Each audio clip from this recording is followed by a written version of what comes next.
Assalamualaikum warahmatullahi wabarakatuh. Hai anak-anak, ketemu lagi dengan Bu Guru. Bagaimana kabar kalian hari ini? Semoga kalian tetap dalam lindungan Allah Subhanahu wa taala. Amin. Ya. Nih anak-anak, hari ini kita akan belajar tema 1, selamatkan makhluk hidup, subtema 1, tumbuhan sahabatku, pembelajaran ketiga. Muatan pembelajaran kita hari ini yaitu yang pertama bahasa Indonesia dan yang kedua IPA.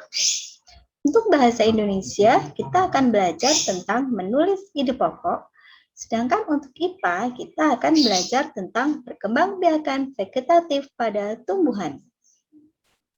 Nah anak-anak, tahukah kalian bahwa tumbuhan selain berkembang biak dengan cara generatif, juga berkembang biak dengan cara vegetatif?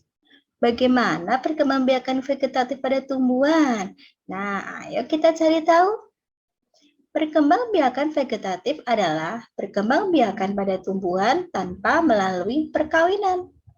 Perkembangbiakan vegetatif ini kita bagi menjadi 2, yaitu yang pertama perkembangbiakan vegetatif secara alami dan yang kedua perkembangbiakan vegetatif secara buatan. Perkembangbiakan vegetatif dengan cara alami, yaitu menggunakan bagian dari tumbuhan itu sendiri. Sedangkan perkembangbiakan vegetatif buatan, yaitu dengan campur tangan manusia. Perkembangbiakan vegetatif alami. Yang pertama, umbi batang. Batang yang tumbuh dan menggelembung dalam tanah dan mengandung cadangan makanan. Yang kedua, umbi lapis. Pelepah daun yang bentuknya berlapis-lapis. Untuk umbi batang, contohnya ada tanaman kentang. Dan yang kedua ada ketela rambat. Untuk umbi lapis, contohnya ada bawang merah, bawang bombay, dan bawang putih.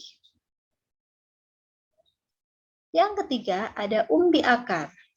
Akar yang membesar dan mengandung cadangan makanan. Yang keempat adalah rizoma, batang yang tumbuh mendatar di dalam tanah. Untuk umbi akar, contohnya adalah tanaman wortel dan singkong. Untuk rizoma, contohnya ada jahe, lengkuas, temulawak, dan kunyit. Untuk selanjutnya adalah dengan tunas. Bagian tanaman yang tumbuh dalam tanah di sekitar induk tumbuhan sehingga membentuk rumpun. Yang keenam adalah geragi atau stolon, batang yang tumbuh dan menjalar di permukaan tanah. Untuk tunas, contohnya adalah pohon pisang dan pohon bambu. Sedangkan untuk geragi atau stolon, contohnya adalah tanaman stroberi. Nah, itulah tadi perkembangbiakan vegetatif secara alami. Nah, baik anak-anak, sekarang kalian baca terlebih dahulu ya, tumbuhan sumber kehidupan.